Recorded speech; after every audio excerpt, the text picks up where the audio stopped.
a stranger in the house. A husband, a wife, a partner, someone you trust with your very life. Who shares your morning cup of coffee? Who do we ever really know?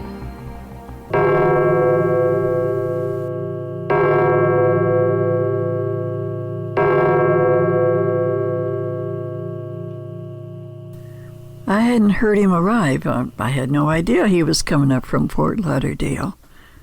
What the devil's he doing here, I wondered. And why couldn't he have called first?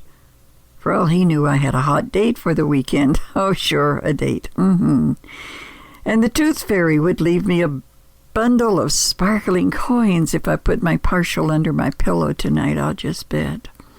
Anyway, I crossed the family room and I went to the double set of French doors overlooking the acre that was my Tavares' front yard. Gosh, it was filled with wild grass and pear cactus and even an occasional turtle, and there was more just like it out back and on two sides. Well, that totaled 4 acres, which is a lot to keep up with if you're a woman living on her own, which I had just become. The man riding on the lawnmower out there? He was 2 weeks away from being my ex-husband, and I don't think he drove all the way from Fort Lauderdale, where he lived with his 2 grown kids from his first marriage, just to get a glimpse of his bride of 21 years. Nor do I think it was to give our beagle gator bait a ride around the premises. So why was he here on this sultry July evening? "Hey," I called. But of course he didn't hear me over the racket the machine was making.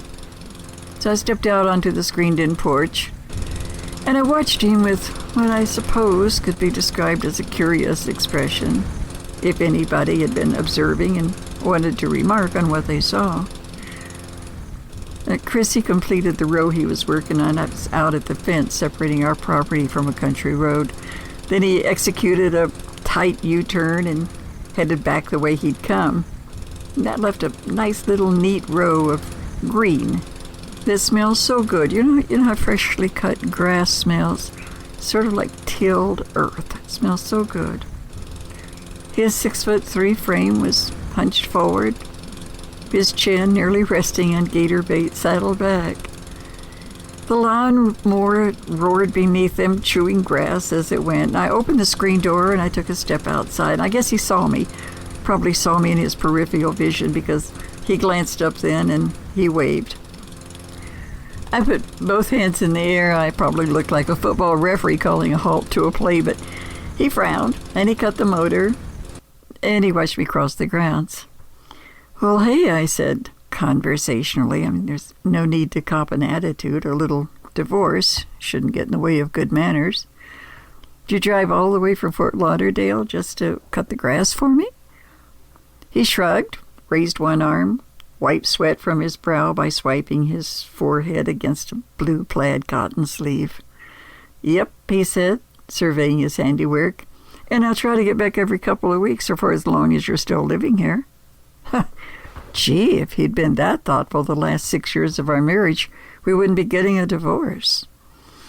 "Well, you're going to lose light in about a half hour or so," I reminded him. "The guest room empty?" he asked. And I raised one brow suspiciously. "Why?" He said, "I thought I'd finish up the front tonight and get the rest in the morning, that is, if you don't have any objections." My husband of more than 2 decades in the guest room. Boy, that seemed absurd. Even surreal. I had no idea how it seemed to him, but no surprises there. I hadn't known how he felt about anything for a very long time. Lack of communication, a form of murder, a real marriage killer. "Sure," I said nonchalantly. I mean, nobody could accuse me of not being a great sport. I went back inside, debating whether or not I was a good enough sport to fix his dinner, and I decided that was going too far. He'd walked out on me, left me high and dry to go to Fort Lauderdale, because the grass may be greener in Tavares, but the butts are barer on the beaches of South Florida. He He chased his share of them over the years, but of course I didn't find out about it until the last year of our marriage. Like I say, he was real good at keeping his feelings squirreled away inside himself. I put together a cheese and tomato sandwich, poured myself a glass of tea from a pitcher in the fridge, and I debated for a second. Then I poured a second glass and took it out to the porch. Once I got his attention, I held up the glass of iced tea. When he grinned in appreciation, I took it on out to him. And he accepted it with a grateful nod. I waited while he polished off, in one gulp, you know how men can do that. And then he handed the empty container back to me. "Thanks," he said, and he rumbled away with gator bait straining into the breeze the motor was kicking up. I went back inside to eat my sandwich, and then I walked through the house on my way to the master bedroom. I confess, it was a nostalgic trip. Sometimes it brought about a feeling of anger, sometimes frustration. Sometimes it even made me cry. Tears. Ode to being a female. The family room opened into the dining room, with the kitchen off to my right. I let my fingers trail along the edge of the table for 12, remembering how Chris had fashioned it from fine wood and he sanded it till it was satin smooth. I really loved that table. And in some ways I loved it even more than I ever loved Chris. Though I always respected him, always felt he was my best friend, the one person I knew had my back no matter what. Okay, sure, on. Right that minute at the North Pole, Santa was making something for me that was real pretty to go under my Christmas tree come December. I know I'm talking Fantasyland when I say that he had my back no matter what, but I really thought so. I crossed the living room, passing the game table where we'd played rummy and Scrabble, sometimes half the night. The hall leading to the master bedroom was lined with, well, at least on one side, with my paintings. The opposite wall was made almost entirely of glass, and I could see the pool gathering interesting shades of slime green just beyond the patio. I couldn't afford a pool, man, and I never tended to its upkeep during my marriage. Chris did that. He knew how much of what chemical went into the little vial that assured azure water. I'd have to learn the formula if time allowed, but as it was, I was due to lose the house within the next 60 days. No point in learning my way around a pool when I was pretty certain this kind of living would soon be a thing of the past. The thought was chilling. It really was. And I pushed it away. I reminded myself that I wasn't afraid to start over. I was a big girl. I could handle it. The master bedroom was in a wing of the house on the opposite from the side from the 3 guest rooms. I liked it because it was big and airy and had lots of windows. Branches I'd gathered from the elm out in the backyard had been bleached and turned into nature's curtain rods that held burlap panels. It really was a nice place for waking up. So I closed the door behind me and I headed toward the bath. There were 2 ceiling fans that kept the room really cool. I hardly noticed the temperature was over 100 outside, even though the sun was quickly setting. I took my time in the shower, then I put on summer pajamas, and I slipped into a white chenille housecoat. When I returned to the family room, it was almost time for the 10 o'clock news on television. Chris was in the kitchen. He was washing up a plate at the sink. It seemed like a normal evening in the Chris and Linda Jameson home. Gatorbait wagged his tail when he saw me, a reminder that I would never really be alone as long as the beagle had breath. But that was really little comfort. I settled down on one end of the sofa and I tucked my legs up beside me. The television was already on. The last of umpteen commercials was finally coming to an end. "Coffee?" Chris called from the kitchen. "Sure, if you've got some made." He appeared at my shoulder then with a mug of steaming hazelnut, just as the news anchor greeted his audience from a studio in nearby Orlando. Chris went to a rocking chair that faced the TV, a few feet in front of the sofa.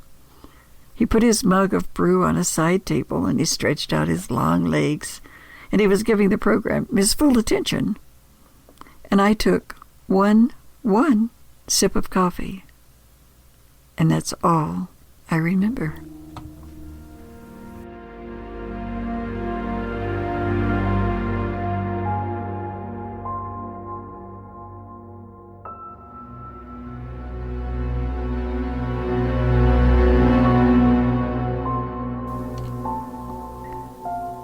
When I gained consciousness, I was on my stomach, and I was stretched out full length on the sofa.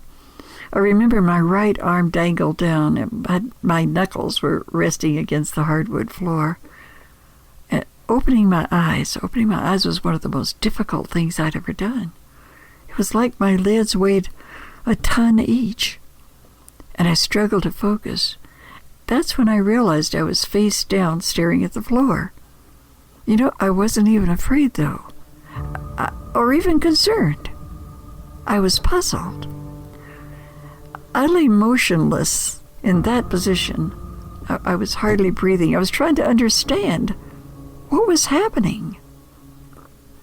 As my vision cleared, I saw the tips of black shoes, only inches from my fingers. 2 shoe tips. With a huge effort, I craned my neck back and I looked up. Now that meant that I had to lift up a bit and arch my back enough to get a glimpse of Chris directly in front of me. And he was staring down with an expression I've never seen before on him or anybody else.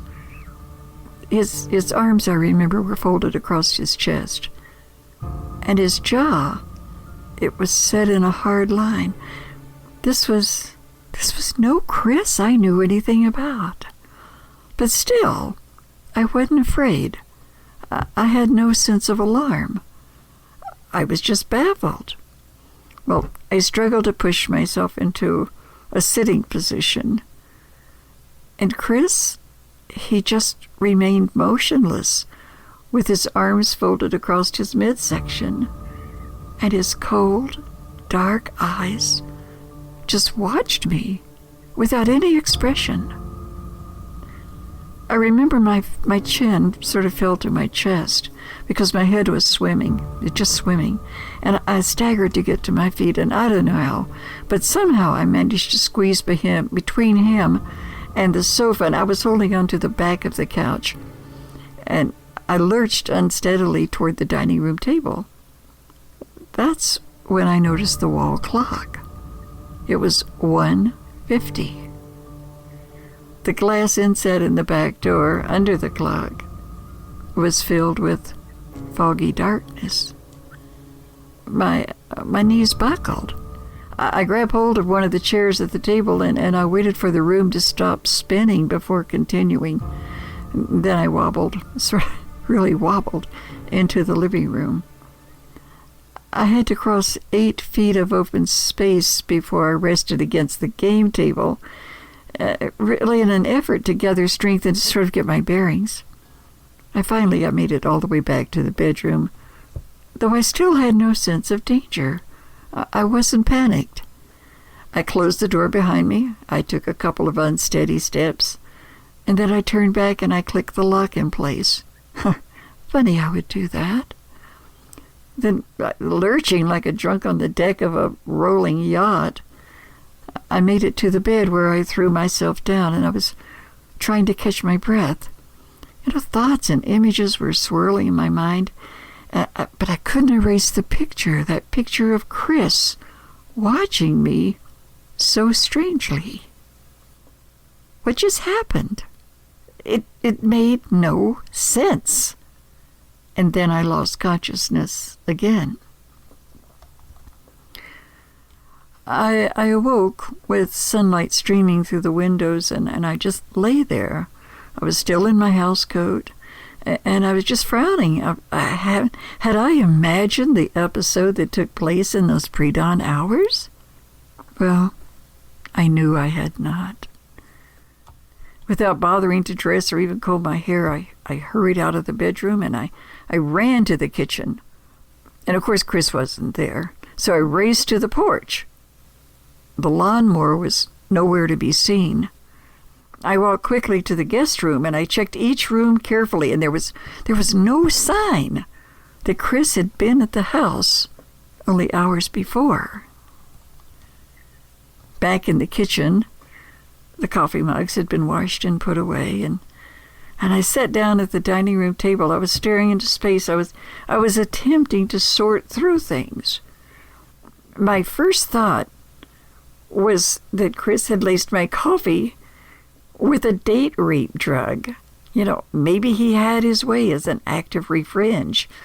Brutally raped the daylights out of me, feeling, I don't know, all-powerful because of my helpless condition. But that made no sense. After all, Chris left me. I didn't leave him. He had no reason to feel that kind of rage. Well, I got up and I grabbed the phone off the counter, and I dialed my neighbor, Sarah. She lived on the 10 acres adjoining ours over to the north. Her husband, he was an arrogant alcoholic who treated her like dirt. Never mind that he was a county judge at one point and had accumulated a fortune in investments, none of which he shared with his dear wife. She was always on the verge of leaving him, but never quite worked up the courage, I think in her heart she still harbored an image of the loving boyfriend who had swept her off of her feet years ago. I think she fantasized that one day that person, who long ago ceased to exist, he would magically return. Anyway, in less than 10 minutes, Sarah was sitting across from me at the kitchen table, and she said, "He did what?" after I told her what happened. Well, raised in an era of Betty Davis movies and suckled at the breast of a decade or more of TV soap operas, she threw her hand to her throat and she croaked out, "Oh my God!" And then I told her my rape theory. Sarah, she jumped to her feet and she was pacing while she was thinking out loud. Nope, she said, and she was frowning. "Nope, that doesn't fit." She stopped pacing to stare at me, and then her eyes widened. "Oh my God!" She shot an index finger in my direction. "I've got it." She sat down in a chair across the table and she leaned forward. "His mother's still alive and she has money." I said, "So?" She said, "So? Both of your parents died only a month ago." What did my parents have to do with anything? And Sarah was all ticked that I obviously wasn't getting her point. "Don't you see," she said, "he's going to inherit everything his mother has when she dies." Yeah, I acknowledged. "Your folks died quickly with no warning, right?" Well, she was right. Dad died of a blood vessel that had burst in his brain, and he was gone in an instant. And Mom died of heart failure, a broken heart, if truth be told, 1 week later. "Well, don't you see," Sarah persisted. That got him to thinking. If his mother died before the divorce is final, he'd have to share an inheritance with you. And you know how Chris is about money. She was sure right about that. His kids and I didn't call him Squeaky Wallet for nothing. It was open so infrequently it was nearly rusted shut. Money was his god. Sarah said, "And he wants to make certain that you're out of the picture as quickly as possible, while Mommy Dearest is still alive." Well, Sarah was making more sense than she realized. Chris's mother was 91 actually, and in frail health. Chris, he waited expectantly like a vulture on a limb for her death. Everyone knew that, except his mother, of course. But what are you saying, Sarah? That it wasn't a date rape pill, but some kind of poison that should have killed me? "Exactly," she said. "Exactly. He put something in your coffee, then sat across from you and watched you take a drink, but you didn't drink enough of the stuff. You just passed out. And he really must have been stunned to see that you kept on breathing." What a horrifying thought. I actually shuddered when I visualized him sitting in that rocking chair, staring at me, waiting to see which way I was going to go. He just sat there from 10 last night until 2 this morning, I asked. I was still trying to imagine the scene. And she said, what else could he do? He couldn't do anything that would leave a mark or bruises. He had no choice but to wait it out. But what was he going to do with my, my body? She said, that's the easy part. I'll bet you my husband's last dollar he was going to type a suicide note and leave it on the table or someplace where it'd be found easily. Oh, no way. No way, Sarah. That's nuts. No, it isn't. It makes perfect sense, she said. Listen to me. Listen. You are about to lose your house. Chris has been out of work ever since the bank had that big cutback, and no one's jumping to hire the man past his retirement age, right? I said, right, but you're losing me. Look, Chris can't help you financially, no matter what the court says. You've told me how close-fisted his mother is. He doesn't get a cent before he inherits it. That's what you said, dozens of times. I said, or I started to say, and this house, but she finished the sentence for me and she said, is on a lease option you can no longer afford to keep. You don't have anywhere to go. You don't have any money to go on. You don't have a family, and you don't have any skills to earn your way. Well, dang, she was depressing me. But she went right on. I mean, yeah, you sell a painting every now and then, but not enough to actually live on, right? Right. Well, you didn't expect Chris to walk out and leave you at this stage of your life, did you? Right again. You're at loose ends. You're undecided about your future. Well, true, but nothing. He leaves a suicide note near your body. Nobody would have a clue he was here last night. I'm your only neighbor, and I didn't know he was here. He could have left, gone back to Fort Lauderdale in the dead of the night, slipped into the house unnoticed. If his kids questioned him later, which I doubt they would, he'd just say he went out for a stroll on the beach. He got back late. Actually, I said, he lives in a cottage on the grounds. They wouldn't even necessarily know if he was in or out. If he left his TV on, they just assume. She said, you're getting the picture. You're getting it. Yeah. I'd come by sometime during the day and I'd find you dead. And I'd call the police. I'd see the note and discover the residue of poison in the cup. They'd call the estranged husband in Fort Lauderdale, and he'd be so sad to hear the news, but not surprised.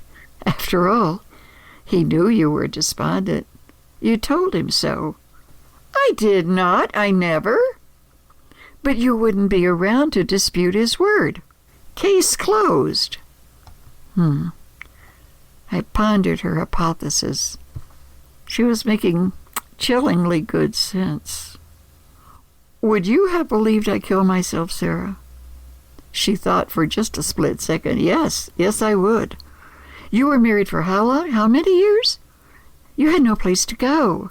You were depressed over the death of your parents only 1 month ago. Yes, honey, I would have bought it lock, stock, and barrel. You know, Sarah could always be depended on to come up with an appropriate cliche. I just stared at her across the table. Oh my God, I whispered. What if he tries again? Oh, he won't, she said emphatically. The moments passed. The opportunity came, and it went. And I thought back to the Chris I married. Could he have done such a thing? You know, I honestly didn't know.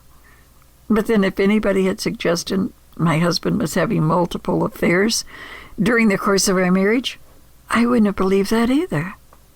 I had to walk in on him to believe it. And even then, I could hardly accept what I saw with my own eyes. For the longest time, I convinced myself that my eyes were lying. Well, Sarah sat there, and I sat there, and we were holding hands across the table.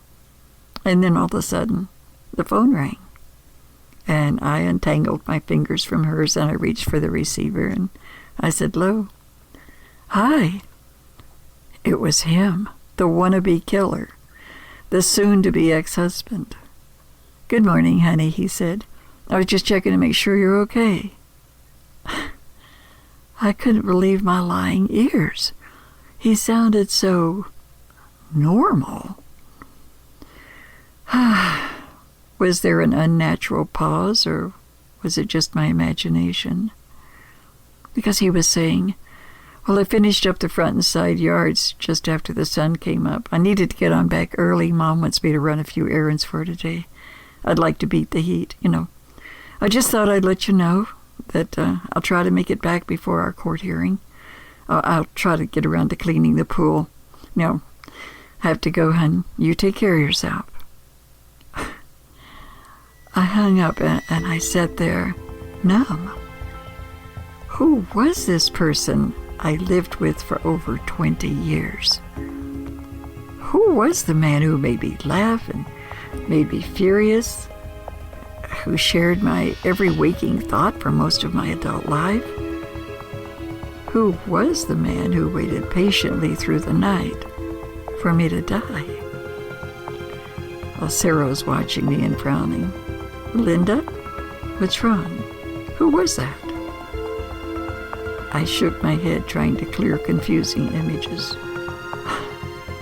"It wasn't anybody I know," I said, and I was fighting nausea. "It was a stranger."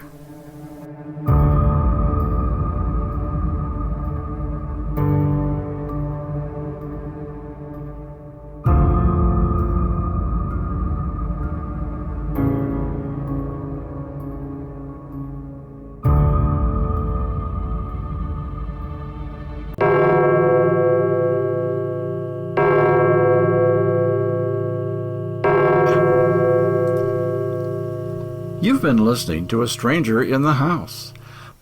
Esther Luttrell narrated. The musical score was composed and performed by David Randa of Fesliyan Studios